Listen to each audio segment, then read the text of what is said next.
హరే కృష్ణ భక్తులందరికీ స్వాగతం. ఇవాళ భగవద్గీత క్లాస్కి ప్రార్థనతో మొదలు పెడదాము. అందరూ కూడా ప్రార్థించండి నాతో పాటు. దయచేసి ఇంకా వీడియో ఆన్ చేసి క్లాస్ వినడానికి ప్రయత్నించండి ప్లీజ్. ఓం నమో భగవతే వాసుదేవాయ. ఓం నమో భగవతే వాసుదేవాయ. ఓం నమో భగవతే వాసుదేవాయ. ఓం అజ్ఞానతిమిరాంధస్య జ్ఞానాంజనశలాకయా చక్షురున్మిళితం యేన తస్మై శ్రీగురవే నమః.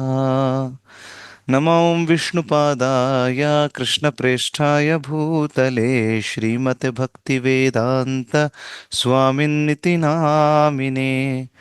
నమస్తే సారస్వతే దేవే గౌరవాణీ ప్రచారిణే నిర్విశేష శూన్యవాది పాశ్చాత్య దేశతారిణే.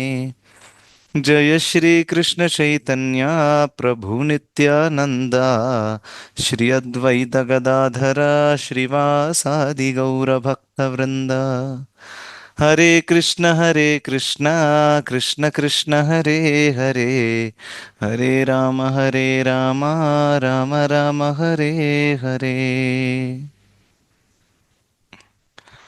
హరే కృష్ణ భక్తులందరికీ స్వాగతం.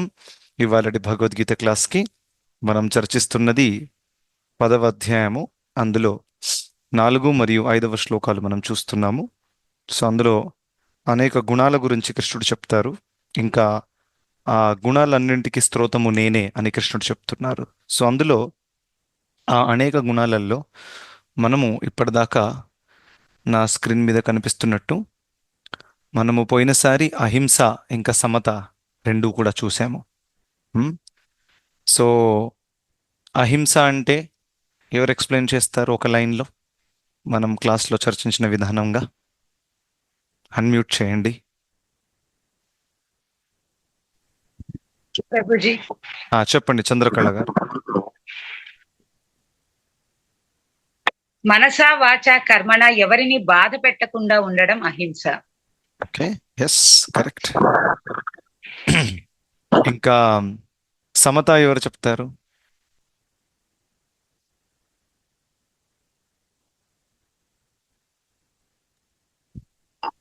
హరే కృష్ణ ప్రభుజీ. దండోత్. 1 minute మాతాజీ, let me see if somebody else can answer. Okay ప్రభుజీ. ఎస్ మాధురి హరే కృష్ణ మాతాజీ ప్రభుజీ. చెప్పండి. ఎస్, సమత అంటే ఏంటి? రాగద్వేషము భక్తుల పట్ల ఉండకూడదని చెప్పారు కదా, శుద్ధ భక్తులు అని చెప్పారు అని అనుకుంటున్నాం ప్రభుజీ. గుర్తురావు. రాగద్వేషం ఉండకూడదంటే దాని అర్థం ఏంటి? కొంచెం ఇంకా ఎక్స్ప్లెయిన్ చేస్తారా? సమాన భక్తులందరినీ సమాన దృష్టితో చూడాలి ప్రభుజీ. సమాన దృష్టి, నో, నాట్ రియల్లీ. అది కాదు దాని అర్థం. ఎస్ పద్మజ మాతాజీ మీరు చెప్పండి.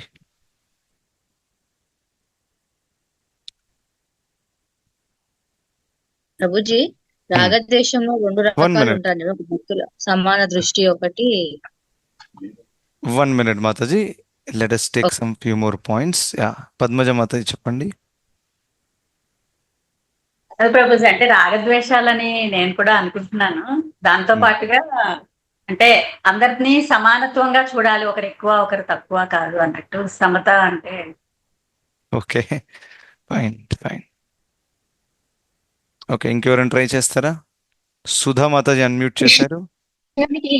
కృష్ణునికి ఇష్టమైన వాటిని మాత్రమే చేయడం అనేది సమత అనేది. కృష్ణుడికి ఇష్టమైనది చేయడం, ఒక రకంగా ఎస్, కరెక్ట్. ఓకే, సో సమత అంటే ముఖ్యంగా దాని అర్థం ఏంటి? రాగద్వేషము నుండి విముక్తి పొంది ఉండడం అన్నమాట. రైట్, దాని అర్థం ఏంటి?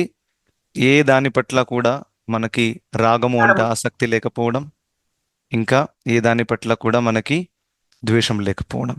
రైట్, సో అది ఎలా సాధ్యమవుతుంది? ఎప్పుడైతే మనము మన జీవితంలో నేను కృష్ణుడి యొక్క సంతృప్తి కోసమే జీవిస్తున్నాను అనే భావంతో మనం ఎప్పుడైతే బ్రతుకుతామో, అప్పుడు మనం ఈ లోకంలో ఉండే వాళ్ళని ఎవరినైనా ద్వేషించడం కానివ్వండి, లేకపోతే చాలా ఆసక్తి కలిగి ఉండడం కానివ్వండి సాధ్యమా? అది అవ్వదు. ఎందుకంటే కృష్ణుడే మన కేంద్రము, నేను ఉండేదే కృష్ణుడి కోసము, కృష్ణుడికి ఏదైతే నచ్చుతుందో అది చేస్తాను. సో ఒక వ్యక్తి నన్ను హింసించినా కానీ, లేకపోతే అపార్థం చేసుకున్నా కానీ, నిందించినా కానీ, ఆయన కృష్ణుడి అంశము కాబట్టి నేను ఖచ్చితంగా గౌరవించాలి అనే భావము మనలో ఉంటుంది.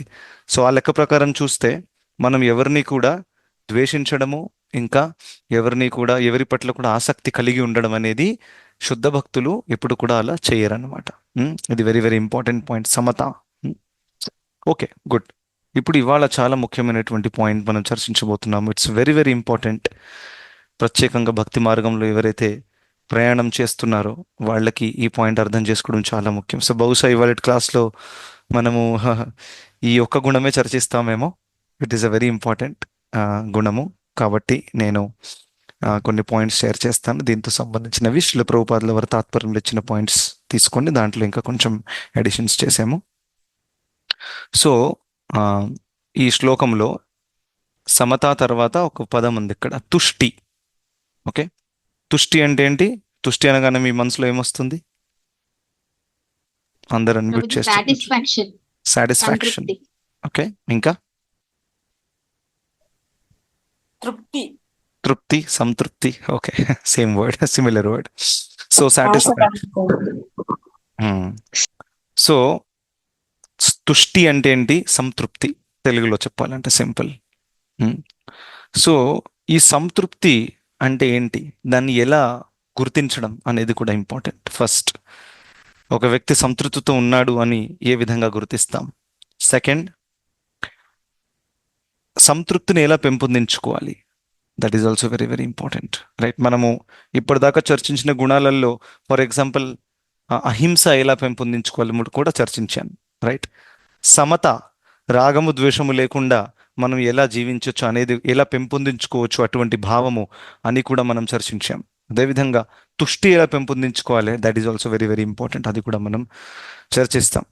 సో సంతృప్తి యొక్క లక్షణాలు ఏంటి? ఒక వ్యక్తి సంతృప్తితో ఉన్నాడు అని ఎలా మనకు తెలుస్తుంది? హ్యాండ్ రేస్ చేయండి, ఒక్కొక్క పాయింట్ చెప్పండి అందరూ కూడా. దయచేసి పార్టిసిపేట్ చేయండి. 30 మంది ఉన్నారు క్లాస్లో, ఎప్పుడు 4-5 పార్టిసిపేట్ చేస్తారు. హరే కృష్ణ గురుండి. చెప్పండి. సంతృప్తి అంటే తనకి కావలసినవి దొరికినప్పుడు చాలా సంతృప్తిగా ఉండొచ్చు. ఓకే, సో సంతృప్తి యొక్క లక్షణం ఏం చెప్తున్నారంటే కావలసినది దొరికింది, కరెక్ట్? అదేనా మీరు చెప్పేది? కావాల్సింది దొరికితే ఆ వ్యక్తి సంతృప్తితో ఉంటాడు. ఓకే, ఫైన్ ఫైన్, అర్థమైంది. నెక్స్ట్, నాగలక్ష్మి మాత చెప్పండి. దేవుడు మనకి ఇచ్చిన వాటితో తృప్తిగా ఉండాలి, అంటే మనకి లభించిన వాటితో తృప్తిగా ఉండాలి. Okay, be happy with what you have. మనకున్న దాంట్లో మనం సంతృప్తితో ఆనందంగా ఉండాలి, దేవుడు ఇచ్చాడు అని భావించాలి. Okay okay, fine. Suman Prabhu చెప్పండి. ప్రభుజీ, హరే కృష్ణ ప్రభుజీ. హరే కృష్ణ.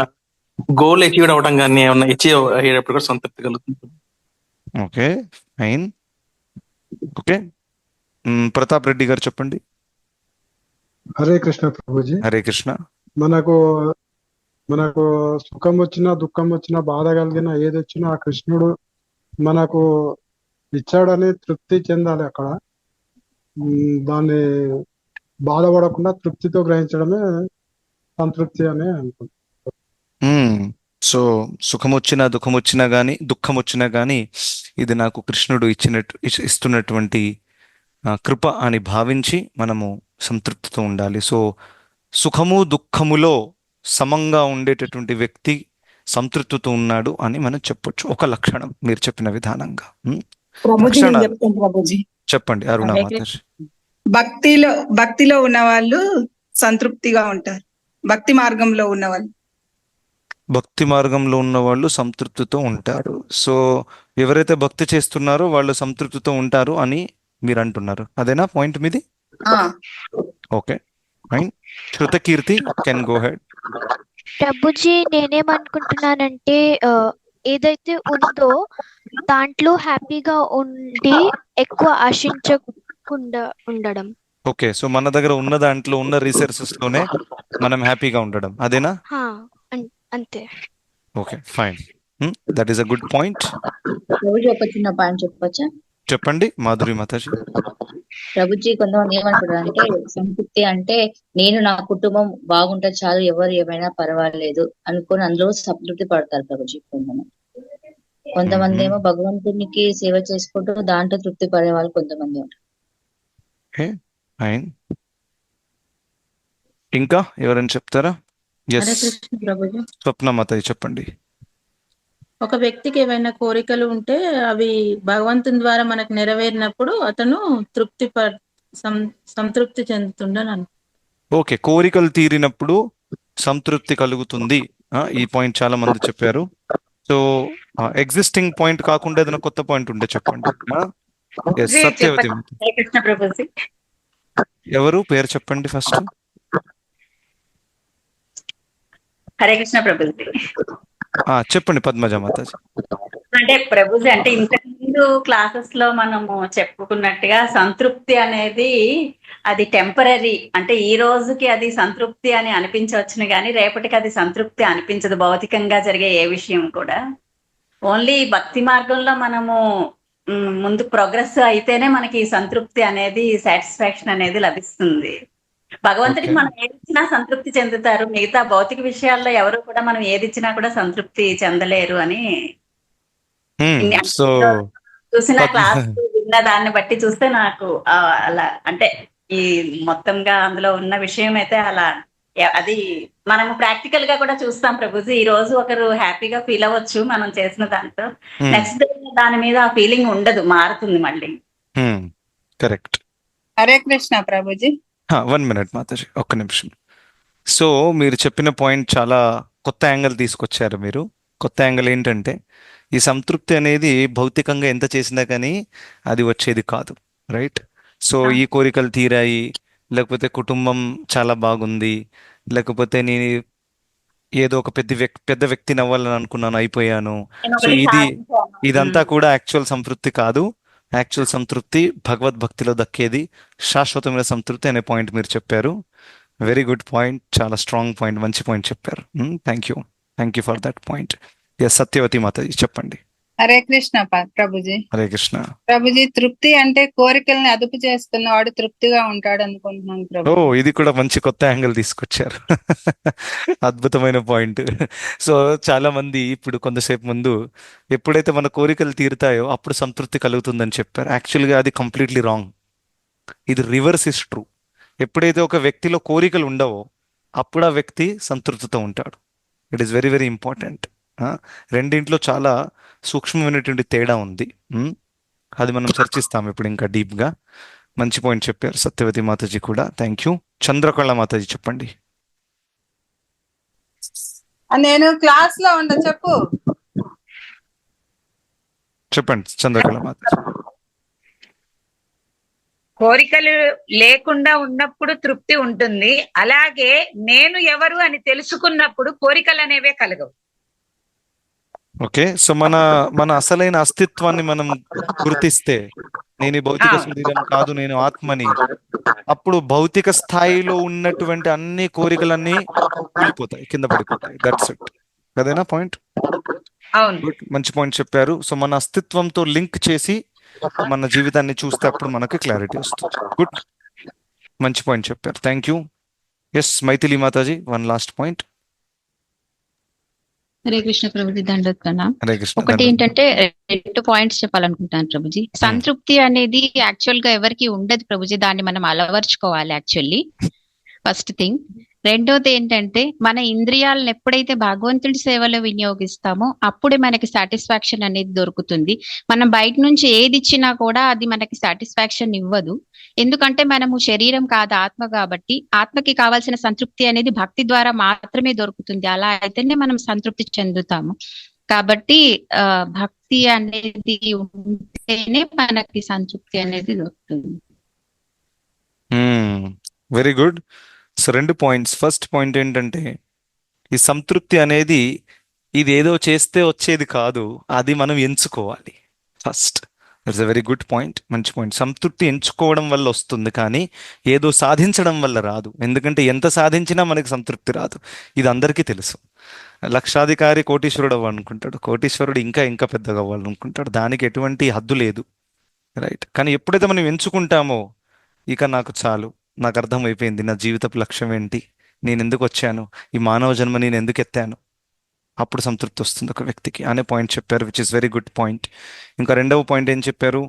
ఇంద్రియములను అన్నింటినీ కూడా, అంటే స్థూలమైనటువంటివి, సూక్ష్మమైన ఇంద్రియం మనసు, ఇవన్నీ కూడా భగవంతుడి సేవలో ఎప్పుడైతే మనం ఉపయోగిస్తామో, నియుక్తం చేస్తామో, అప్పుడు ఆటోమేటిక్గా ఇంద్రియములకు కూడా ఇంకా మనసుకు కూడా, ఆఖరికి ఆత్మకి సంతృప్తి కలుగుతుంది. చాలా మంచి పాయింట్ చెప్పారు. సో మీలో నుండి మీరందరూ చెప్పిన పాయింట్స్ దాదాపు చాలా చాలా అద్భుతంగా చెప్పారు. వెరీ హ్యాపీ టు నో మీరు మంచి మంచి పాయింట్స్ చెప్పగలిగారు. సో భగవద్గీతలో కృష్ణుడు చెప్తారు, బ్రహ్మభూత ప్రసన్నాత్మా న శోచతి న కాంక్షతి సమస్సర్వేషు భూతేషు మద్భక్తి లభతే పరాం. ఒక ఉన్నతమైన ఆనందానికి లేకపోతే సంతృప్తికి రెండు లక్షణాలు ఉంటాయి. నా శోచతి నా కాంక్షతి అని కృష్ణుడు చెప్పారు. It is very very important. నా శోచతి అంటే ఏ దాని పట్ల కూడా మనం దుఃఖించట్లేదు.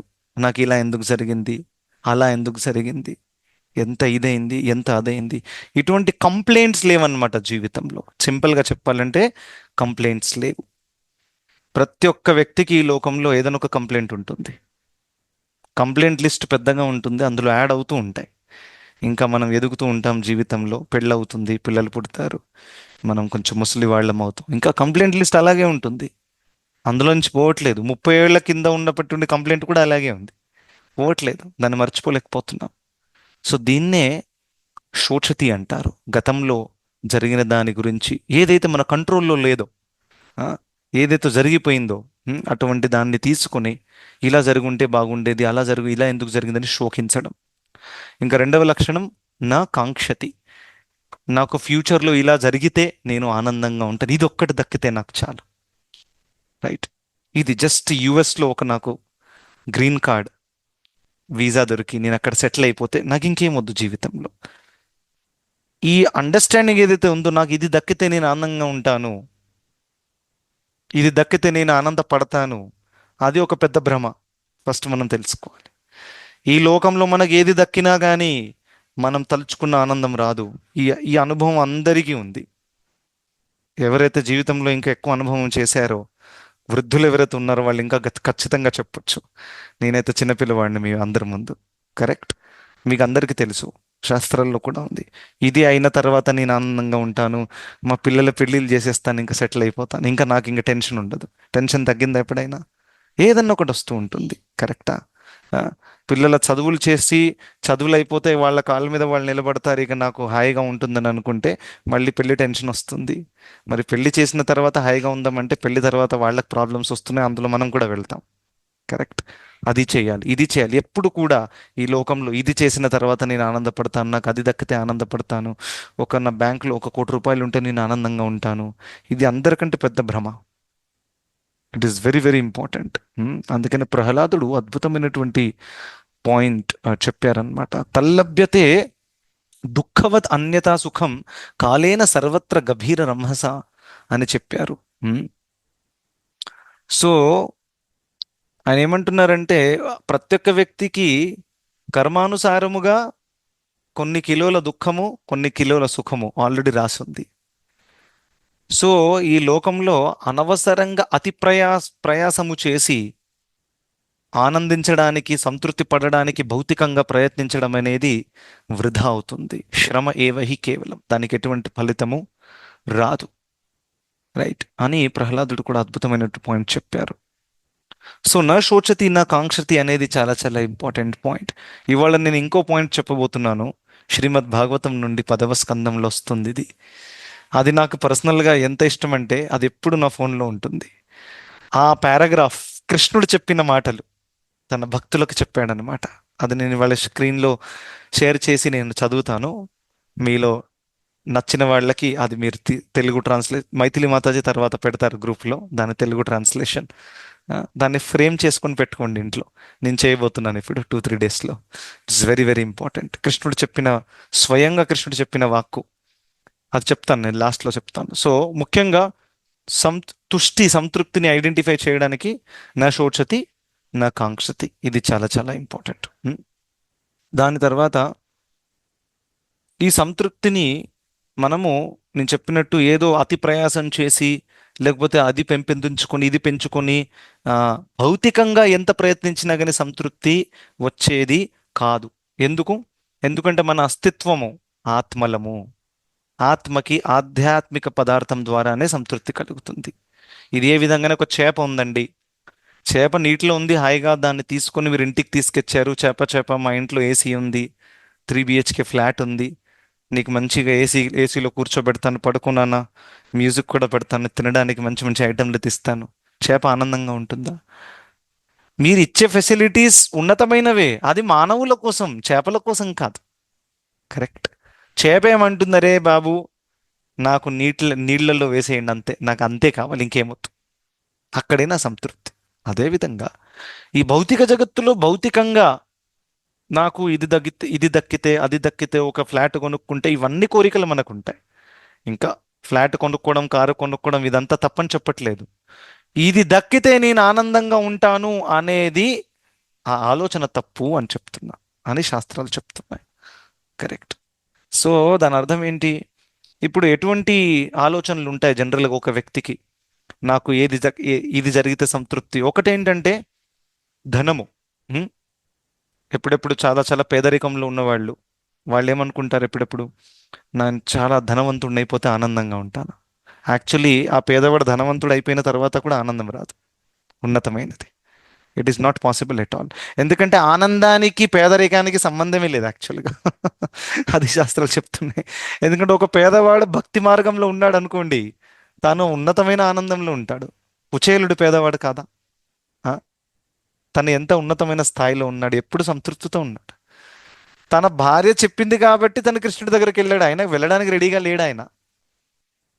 ఎందుకంటే ఎప్పుడు కూడా కృష్ణుడి యొక్క స్మరణలో తను నిమగ్నమై ఉండి, దాంట్లో ఎంత ఆనందం దక్కుతుందంటే, నా దగ్గర ఇల్లు లేదు, మంచి ధోతి లేదు, మా భార్య దగ్గర మంచి చీర లేదు అనే బాధ ఆయనకు లేదు.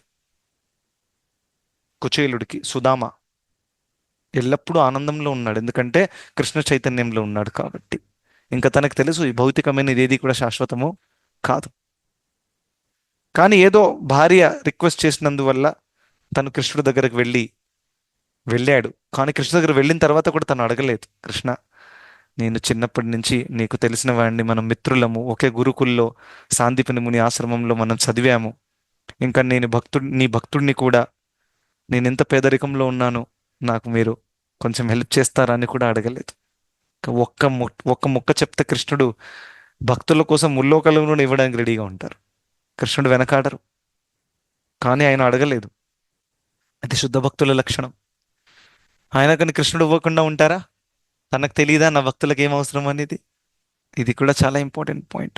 చూడండి, ఈ లీలల ద్వారానే మనకి భగవంతుడి మనసు ఏంటో అర్థమవుతుంది. చూడండి, ఈ లోకంలో అనేక ధర్మ మార్గాలు ఉన్నాయి, అనేక రిలీజియన్స్ ఉన్నాయి. కొన్ని రిలీజియన్స్లో భగవంతుడి ఇన్ఫర్మేషన్ లేనే లేదు, కొన్నింట్లో భగవంతుడి ఇన్ఫర్మేషన్ ఉంది. కానీ భగవంతుడి మనసు ఏంటనేది కేవలం సనాతన ధర్మంలోనే ఉంది. అది ఎక్కడ కూడా మీకు ఇన్ఫర్మేషన్ రాదు. భగవంతుడి మనసు గురించి చెప్తున్నాను. భగవంతుడు గొప్ప వ్యక్తి, బైబిల్లో కూడా ఉంది, ఖురాన్లో కూడా ఉంది. భగవంతుడు లోకాన్ని సృష్టించాడు, అందులో కూడా ఉంది, భగవద్గీతలో కూడా ఉంది. భగవంతుడి మనస్తత్వం ఏంటి, అది ఎక్కడ లేదా ఇన్ఫర్మేషన్, కేవలం శ్రీమద్ భాగవతంలో వస్తుంది అది. రైట్. సో భగవంతుడు అక్కడ అర్థం చేసుకున్నారు, అరే నా భక్తుడు ఎంత నా పట్ల శ్రద్ధ ఉందంటే, ఇంత ప్రాబ్లంలో ఉండి కూడా తను నన్ను అడగట్లేడు నా ప్రాబ్లం సాల్వ్ చేయమని. నేను పేదరికంలో ఉన్నాను కృష్ణ కొంచెం అంటే తను పేదరికంలో ఉన్నాడు విషయం భగవంతుడికి తెలియదేనా? తెలుసు. కానీ భగవంతుడు ఏం మెచ్చుకున్నారంటే, ఇంత పేదరికంలో ఉండి కూడా నా దగ్గరకు వచ్చాడు. ఇంకా ఆయనకు తెలుసు, కృష్ణుడు తలుచుకుంటే నా ప్రాబ్లమ్స్ అన్నీ సాల్వ్ చేయొచ్చు. కృష్ణుడు ఒక చిట్కెనెలతో ఇలా అంటే అయిపోతుంది, పెద్ద ప్రాబ్లం కాదు. అయినా కానీ నా దగ్గరకు వచ్చి నన్ను అడగట్లేడు. ఇది నిజంగానే కృష్ణుడు తనను అంటే ఏమంటారు, అమ్మేసుకుంటాడనమాట అటువంటి వాళ్ళ కోసం. I will sell of my self to such people అంటారు కదా, నేను అమ్మబడ్డాను నీ ద్వారా అంటారు కదా, ఆ విధంగా కృష్ణుడు అటువంటి భక్తులకి అమ్మబడతాడు. అంటే దాని అర్థం ఏంటి? అటువంటి భక్తుల కోసం కృష్ణుడు ఏమైనా చేయడానికి రెడీగా ఉంటాడు. సో ఆ హరే కృష్ణ స్థాయికి మనం ప్రభుజీ. ఇది చెప్పండి మాతాజీ. ప్రభుజీ ఒక్కసారి భగవంతుడి మనసు కోసం ఒక్కసారి మళ్ళీ ఎక్స్ప్లెయిన్ చేయరా ప్రభుజీ? హ్మ్. ఇప్పుడు అంటే చెప్పారు నేను కదా ప్రభుజీ. సో నేనేమంటున్నానంటే భగవంతుడి గురించి తెలుసుకోవడం ఓకే, ఆ ఇన్ఫర్మేషన్ ఉంది.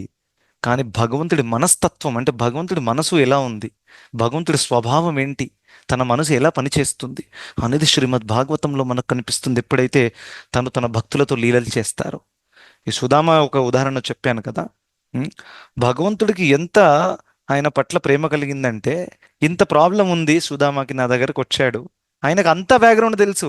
ఎందుకంటే తను సుధామ భార్య హృదయంలో పరమాత్మ రూపంలో ఉన్నారు, సుధామ హృదయంలో పరమాత్మ, సుధామ అంటే కుచేలుడు. ఓకే, ఈ విధంగా అంతా తెలుసు, ఎందుకు వచ్చాడు, ఏం ప్రాబ్లం జరిగింది, అదంతా కూడా తెలుసు. అయినా కానీ కృష్ణుడు ఏం చెప్పలేదు.